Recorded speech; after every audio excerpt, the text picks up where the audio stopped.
काफ़ी दिन हो चुके हैं पिछले वीडियो को अपलोड किए हुए। उन्हीं दिनों में मैंने महसूस किया कि जब एक बाइकर के पास उसकी बाइक नहीं होती है तो वो अधूरा सा महसूस करता है, जैसे किसी कलाकार से उसका कैनवास छीन लिया जाए या किसी सिंगर से उसकी आवाज़। पर पिछले कुछ हफ्तों से मेरी बाइक खुली पड़ी है, क्लच प्लेट पूरी ख़त्म हो चुकी है, एक्सीलेटर वायर जाम है और कुछ न कुछ छोटी मोटी मिस्टेक और है जिसके कारण बाइक चलने की हालत में बिल्कुल भी नहीं है। पैसे की तंगी भी है पर मन में एक जिद भी, जो भी हो बाइक को फिर से जिंदा करना है। और उसी जिद में मैं निकल पड़ा 100 किलोमीटर की राइड पर एक छोटी सी होंडा सीडी 110 पर। रास्ता लंबा था पर हर किलोमीटर पर एक ही सोच, मेरी बाइक को वापस कैसे रोड पर चलने लायक बनाया जाए। रास्ते में मैंने एक ट्रक भी देखा जो डिवाइडर तोड़कर नीचे गिरा पड़ा था।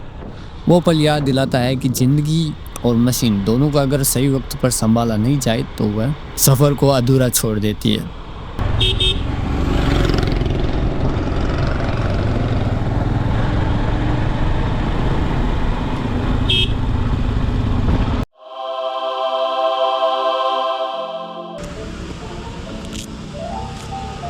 शोरूम पहुंचा, वहाँ नई नई बाइक्स खड़ी थी, नई MT-15, R15M मॉन्स्टर एडिशन और कुछ स्कूटर्स। सब चमक रहे थे जैसे कोई ड्रीम लाइनअप लगा हो। एक पल को दिल मुस्कुराया पर फिर याद आया मैं यहाँ अपनी पुरानी बाइक को फिर से जान देने के लिए आया हूँ, यानी पार्ट्स के लिए। पार्ट्स लिए बिल देगा तो लगा कि जेब अब हल्की हो गई है, पर शोरूम वाले भाई ने कहा कि बाइक जब भी कुछ चाहिए बस मैसेज कर देना, मैं बस में भेज दूंगा। उसकी वो इंसानियत शायद उन सारे पैसों से भारी थी। वापस लौटते ही हवा कुछ अलग चल रही थी, जैसे बाइक मुझसे कह रही हो जल्दी ठीक कर लो फिर हम राइड पर निकलते हैं। शाम को घर आते ही मैंने बाइक में क्लच प्लेट इंस्टॉल की।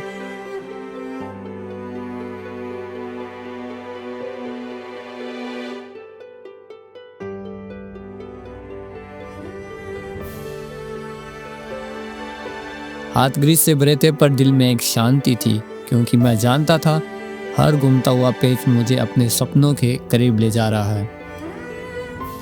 अगले दिन सुबह बाइक फिर से खोली, एक्सीलेटर वायर बदला और छोटी मोटी खामियां थी वो सही करनी थी।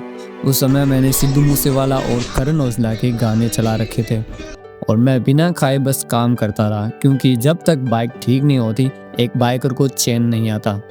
शाम होते होते बाइक को वॉश किया, चेन ल्यूब की और हर हिस्से को चमकाया, और वो लम्हा जैसे कोई पुराना साथी फिर से गले मिल चुका हो।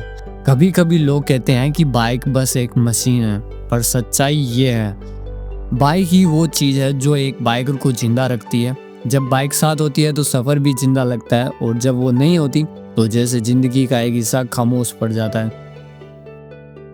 अब मेरी बाइक फिर से तैयार है और मैं भी, क्योंकि माई बाइक माई ड्रीम्स सिर्फ नाम नहीं है, वो मेरी पूरी कहानी है।